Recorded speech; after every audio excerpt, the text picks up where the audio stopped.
Genética y evolución. La genética de las poblaciones surgió de la síntesis de la evolución darwiniana y la genética mendeliana.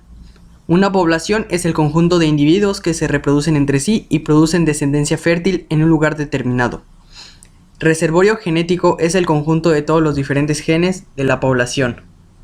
No se puede hablar de evolución sin tomar en cuenta el reservorio genético.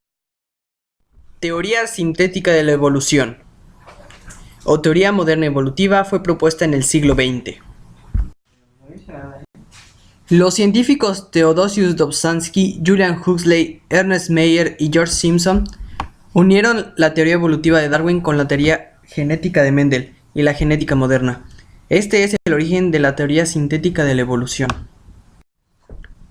La teoría sintética de la evolución explica los cambios genéticos entre las poblaciones, no entre los individuos.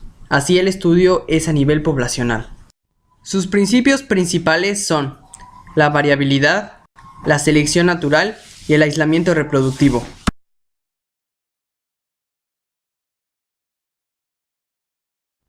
Variabilidad genética.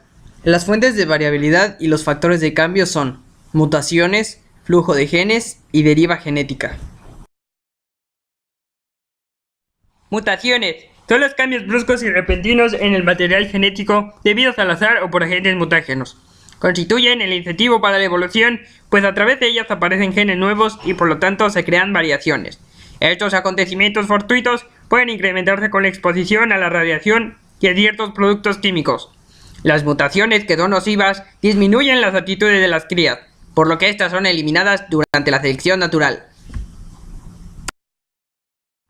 Las mutaciones son génicas si afectan la química del ADN, es decir, a nivel de nucleótidos, o cromosómicas, si lo que afecta es la estructura o el número de cromosomas. No obstante, en ocasiones se produce una mutación benéfica por medio de la cual los individuos adquieren mayores aptitudes y así nuevas especies se forman por la acumulación gradual de genotipos transformados.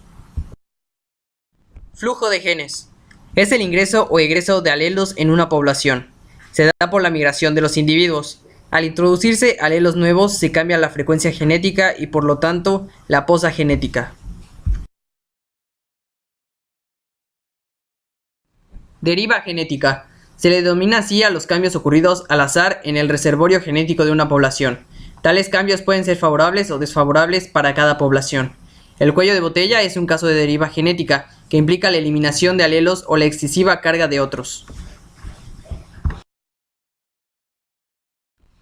Selección natural. Es un proceso que preserva y promueve la variabilidad a través de diversos factores que tienen efecto sobre la distribución de las características de una población.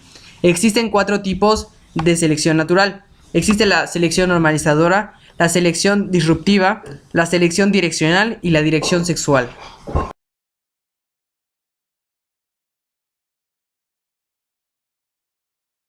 Selección normalizadora. Esta suprime a los individuos con características extremas deficientes, o algunos genes mutantes son suprimidos en este proceso. Un ejemplo es la cruza de un Dorper y un Hampshire, dos borregos, uno con una excelente producción de carne y el otro con una excelente producción de lana.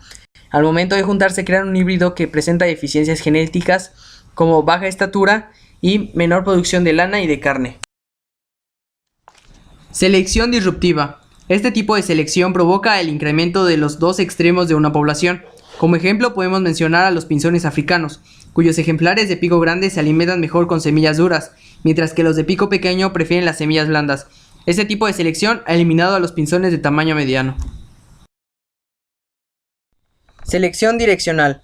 Este tipo de selección favorece un solo alelo, motivo por el cual la frecuencia alélica de una población va en una dirección.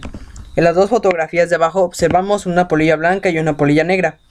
Durante los inicios de la época industrial en Inglaterra, las plantas que trabajaban con carbón pintaban los árboles de color negro.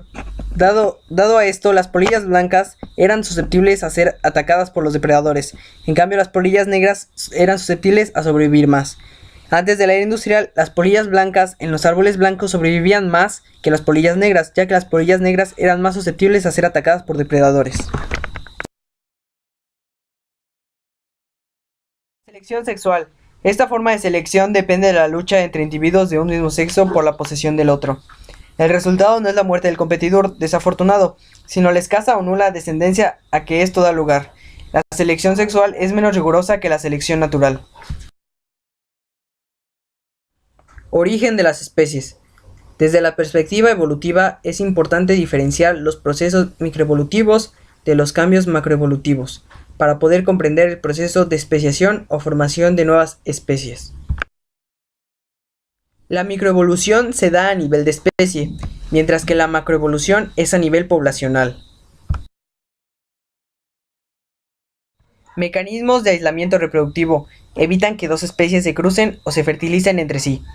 Un conjunto de mecanismos de aislamiento presigótico y un conjunto de mecanismos de aislamiento posigótico.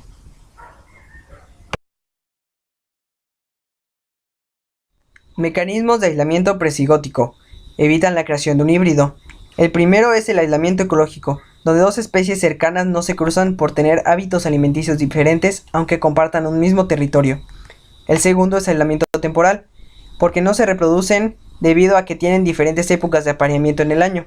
El tercero es el aislamiento por especificidad de los polinizadores, donde cada agente polinizador tiene una preferencia por una especie de flor o una planta. El cuarto tipo de aislamiento es el de barreras de incompatibilidad. Aunque ocurra el apareamiento, la fecundación no se logra porque los espermatozoides no son viables en los conductos sexuales de la hembra. El quinto es el aislamiento ecológico sexual. Especies cercanas no se reproducen por tener patrones de cotejo diferentes. Aislamiento mecánico es el sexto. Estas especies tienen órganos copuladores o gametos de diferente tamaño. Y el séptimo es el aislamiento gamético. Los organismos de fecundación externa como esponjas y corales no se fertilizan por tener diferentes sustancias químicas de atracción o fertilicinas. Mecanismos de aislamiento posigótico. Si hay apareamiento, los productos no sobreviven o se limitan. Y hay tres vertientes acerca de esto. La primera es la inviabilidad de los híbridos. Los embriones mueren en edades muy tempranas de desarrollo. La segunda es la esterilidad genética de los híbridos. Los híbridos pueden nacer y ser saludables, pero son estériles. Y la tercera es el deterioro de la segunda generación híbrida, donde la primera generación es vigorosa y fértil, y la segunda puede ser débil o incluso pueden nacer muertos. Un ejemplo de esto son los ligres y los tigones, que son una cruz entre tigre y león, donde la primera generación muestra la vigorosidad y la fertilidad, y en la segunda empieza a mostrar problemas genéticos como cachorros sin cerebro o cachorros prematuros, que mueren a las semanas o al instante de nacer.